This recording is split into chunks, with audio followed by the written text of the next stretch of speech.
Break के बाद आपका स्वागत है। बात करते हैं मदद की आस लगाए बैठे लोगों की। बीकानेर के भलूरी गांव में 4 दिन पहले लगी आग में करीब 150 परिवारों के आशियाने उजड़ गए। हालांकि आग पर तो काबू पा लिया गया, लेकिन दुखों की चिंगारी अब भी सुलग रही है।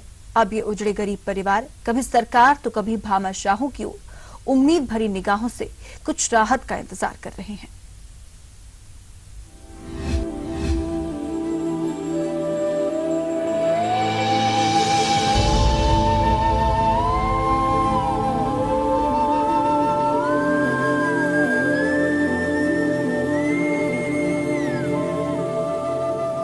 ये एक ऐसी दोपहर थी जो किसी काले दिन से कम नहीं थी। शनिवार को बीकानेर के भलूरी गांव में लगी आग ने सैकड़ों लोगों के आशियाने उजाड़ दिए। कई मवेशी जिंदा जल गए। एक चिंगारी, तेज हवा का कहर कुछ ऐसा बरपा कि आधा गांव राख के ढेर में तब्दील हो गया। सुकून ये था कि किसी ने अपने को नहीं खोया। सालों पहले इन गरीबों ने पाक विस्थापन का दर्द भुलाकर जैसे तैसे सामान्य जीवन बसर करने की शुरुआत की थी, लेकिन कुदरत को शायद इनका सुकून मंजूर नहीं था। यही कारण रहा कि शनिवार को लगी आग में कई परिवार उजड़ गए। 2 वक्त का खाना बनाने के लिए अब आशियाना तो दूर, चूल्हा तक नहीं है।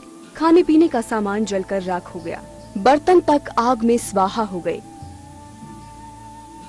सब कुछ लुटने का दर्द इनके शब्दों और चेहरों से साफ बयां होता नजर आ रहा है। दान धून कहीं नहीं रहो, वे घर हो जाए पधराड़े में बैठा हूँ, बच्चा ले ए बच्चा ही छोटा है ए बैठा ही है। और भगवान करे बच्चा बच्चा इतनी जिंदगी बच्ची पोता पोते बिंदने ए बचाए, वो परमात्मा बचाए, आसान बचाए। हालांकि पीड़ितों को इस बात का अंदाजा है कि इस जहां में कब किसी का दर्द अपनाते हैं लोग। रुख हवा का देख अक्सर बदल जाते हैं लोग। बावजूद इसके हादसे की इस निराशा के बीच पूर्व मंत्री देवी सिंह भाटी कुछ भामाशाहों के साथ मदद में जुटे हैं। दुख की घड़ी में किसी फरिश्ते सा प्रयास कर रहे भाटी अभी तक इन परिवारों के लिए 40 लाख रुपए एकत्र कर चुके हैं। भाटी कहते हैं कि केवल सरकार के भरोसे रहने से कुछ नहीं होगा। वहीं कांग्रेस विधायक भंवर सिंह भाटी अपने स्तर पर हर संभव मदद दिलाने में जुटे हैं। वापिस ये अपने पैरों पर खड़े हो सके और सम्मान की जिंदगी जी सके, ये हमारा प्रयास है। बाकी मेरी ये अपील है कि सब लोग जाग जाओ, सरकार के भरोसे मत रहो। सब जनता आप लोगों के साथ में, समाज और गांव खड़ा होगा, तभी सारी व्यवस्थाएं सुधरेगी।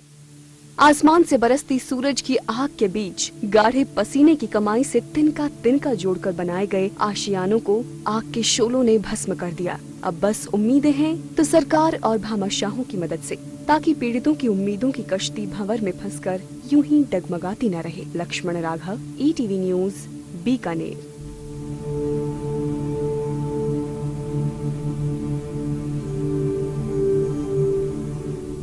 एक चिंगारी ने इन 40 घरों को राख में तब्दील कर दिया। ना सर पर छत बची है, ना खाने को दाना है और ना ही सोने को बिछोना।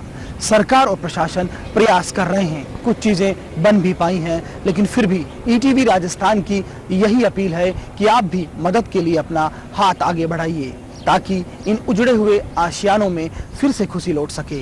कैमरा पर्सन धीरज जोशी के साथ लक्ष्मण राघव, ETV न्यूज, बीकानेर। और फिलहाल यहाँ पर एक छोटे से ब्रेक के लिए रुक रहे हैं।